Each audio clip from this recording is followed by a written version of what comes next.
how to turn adversity into your advantage.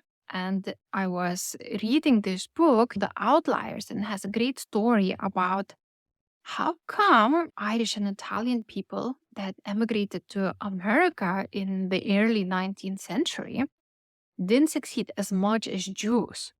And it has a very interesting intake. Jews had their land taken from them, so they couldn't be farmers. They had to learn some services. They had to learn, like craft, and different things to succeed or to survive. Where Irish and Italians were mostly farmers because, like they had so much land. So they didn't have crafts, as their skills. When they came to New York, all they could do building, they could be working on farms, but for example, they didn't have craft skills like how to sew, how to make clothes.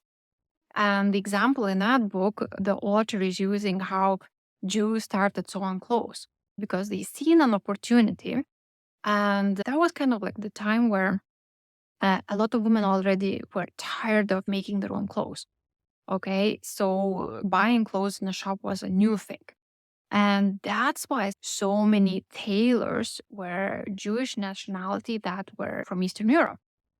And by doing that, they became not just very well known tailors, but also they became really good in doing business. Okay, they opened their shops, right? Okay, and they started hiring people.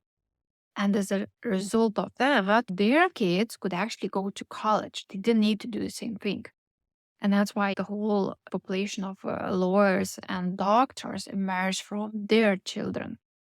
So, why I'm talking about that, sometimes in life, in business, one door closes for you and another one opens. Okay. So, instead of Jews being really disappointed or having to go and work on the farm, they saw an opportunity because they already been doing that in Europe.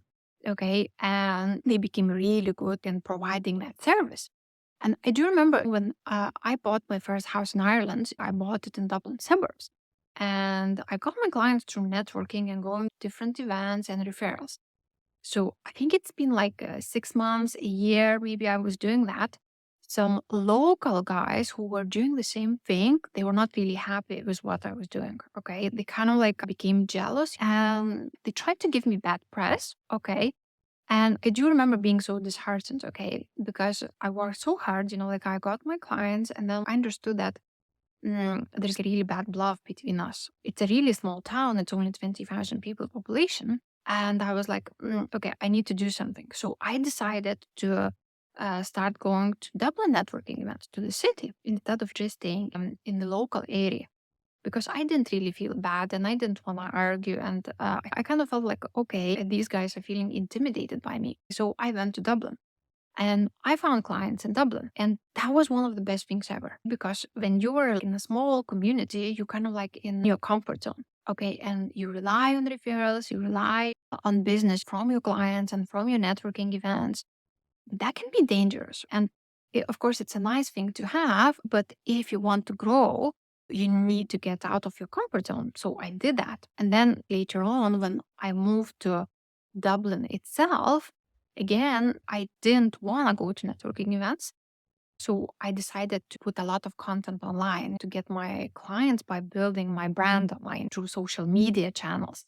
And that opened opportunities for me to work with clients from outside of Ireland, from America and Canada, right? Okay. So sometimes something that is not comfortable for you can be really beneficial for your business. Like they say, when one door closes, another one opens. And again, if I go back to the same example of Jews, they became well-known tailors. Okay. They manufactured so many clothes and they opened so many stores.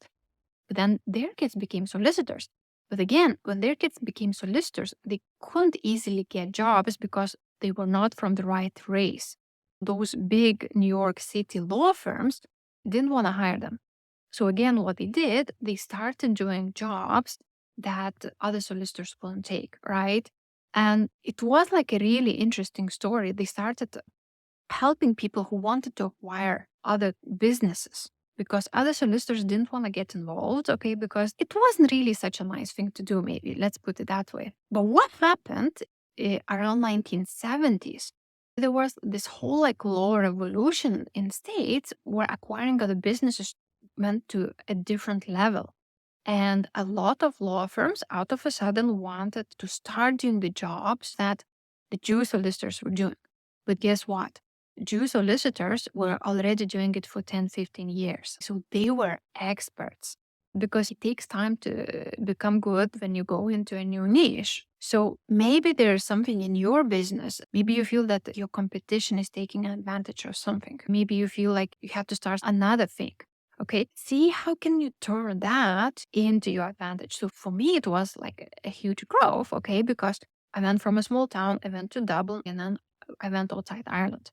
Okay, again, Jews started doing like jobs that others couldn't, right? And it was a huge opportunity. So sometimes a safe choice is not the best one. Okay, so I invite you to think, how can I turn the adversity that maybe I'm going through into an opportunity? Okay, maybe there's an opportunity for me to succeed and grow even more with my business, right? Okay, well, thanks for watching. Let me know what adversities you had to overcome and how it made you grow, not just as a business, but also as a person.